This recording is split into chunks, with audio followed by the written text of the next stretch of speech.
Hello and welcome to Talking Around a Table in the Middle of a Studio. Today we'll be discussing what it's like to own a small business and thrive in a small community. Our lovely guest is our owner and baker behind White House 22 Cupcakery in Alta, Iowa. Thank you for being with us today, Peg. Thanks for having me, Cooper. So, could you tell us a little bit about your business, maybe how you started? Was it just one day you're like, cupcakes, I need to make cupcakes? No, actually, it started with my daughter's graduation. We wanted to have a little gourmet cupcakes for her graduation, and we decided why not make them. So we made 6 different flavors. All of our friends and family came over to the graduation, and after that, I had friends and family ordering cupcakes for me, and I was doing little weddings, and I was just doing an outside business just in my home. I'm a nurse, and I thought I'd just go ahead and just do this for a little hobby. Well, my husband and I bought a little house uptown, which I fell in love with years ago when we were first married in 1982. This house was a little white house with a little trellis, and it was looked like a little grandma's house.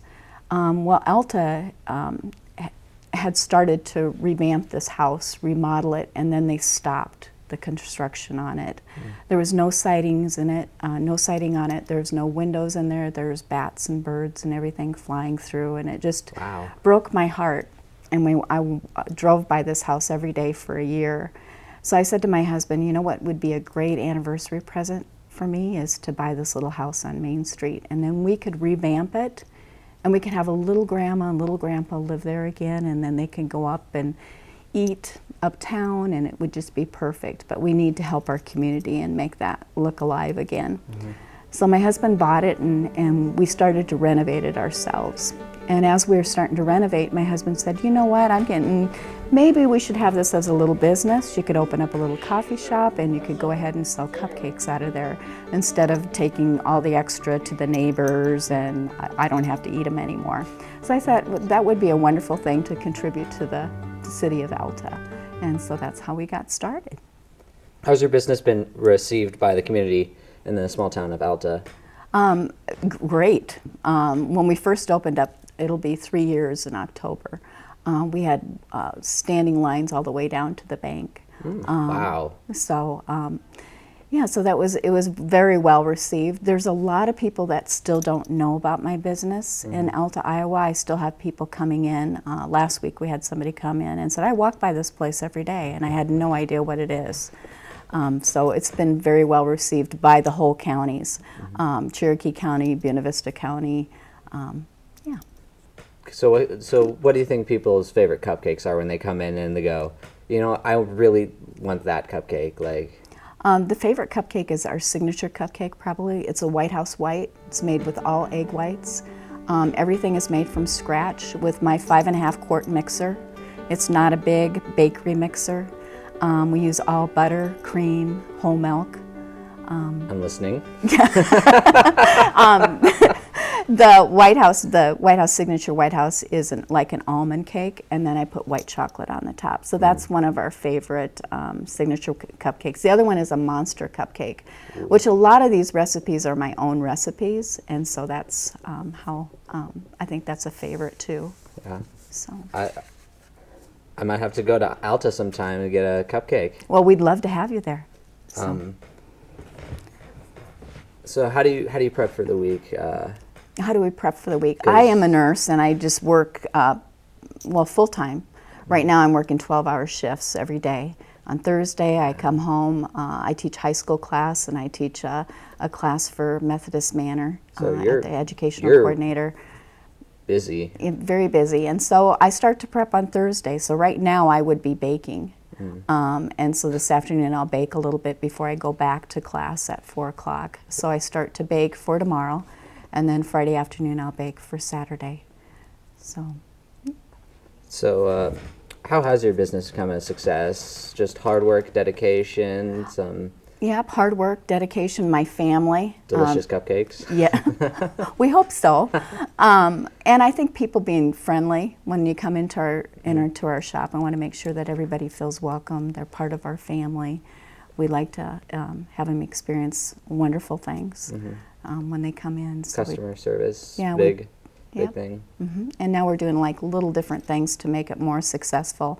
We're doing like cupcake and canvas. We're just going to start a coloring class because adult coloring class is big right now. So we're going to furnish all the color books, all the colored pencils. We want them just to come in and take advantage of relaxing and knowing what it's like to have a conversation, an old-fashioned conversation, and relaxing. Like what we're having around this table right here. Exactly. So what are some of the challenges you faced in entrepreneurship? Challenges is financial. That's the most challenging, and time management, as working as a full-time nurse, and my husband working full-time, and my children as well. That's very difficult. So. Yeah, I can imagine no one trying to be like, hey, I'm going to take this extra cupcake here, or... Yeah. Yeah. Okay. So what piece of advice would you give to others if they want to turn a passion into a business? Like they really, really want to sell gardening tools or something like that, or something. I think it has to come from your heart. I really wanted to help my community, and that's why it wasn't, my husband said, Peg, if you start this business, all you have to do is pay the water bill, the electricity bill, and you can have the business. And that was my goal. So you really have to have a passion of what you want to do. My goal was to help my community, not necessarily to make money. I do have to make money to give all my ingredients, to get all my ingredients and things and pay the bills. But my goal was to help our community, give something back to my community that's so important to me, and then have other people come in and enjoy it as well as much as we do. And a unique experience that you can't find anywhere around here. Yeah. So I've heard that people line up all the way back to where any giant lines, and Yeah. so how does that just humbling experience knowing people really like your cupcakes? And Yeah, it is a very humbling experience. We don't have, some days we have lines, some people wait in their cars, but lately we haven't had a whole lot of lines. I think maybe, it's just one of those things that maybe they're getting used to us or they don't even know who we are anymore. So that's something that we're going to work on. But it is a humbling experience, especially when the person comes in and they're so excited about your cupcakes. Then they go ahead and post Facebook pictures of their cupcakes that they got from us, and then post something on my page. What a wonderful experience that they had there. do you have like any social media, like a Facebook or anything that people can find you on? Yep, we have a Facebook, which is the White House 220 Cupcakery. We also have a website, which is the whitehouse220.com, that they can see our different flavors. Right now we have over 220 different flavors of cupcakes. Wow.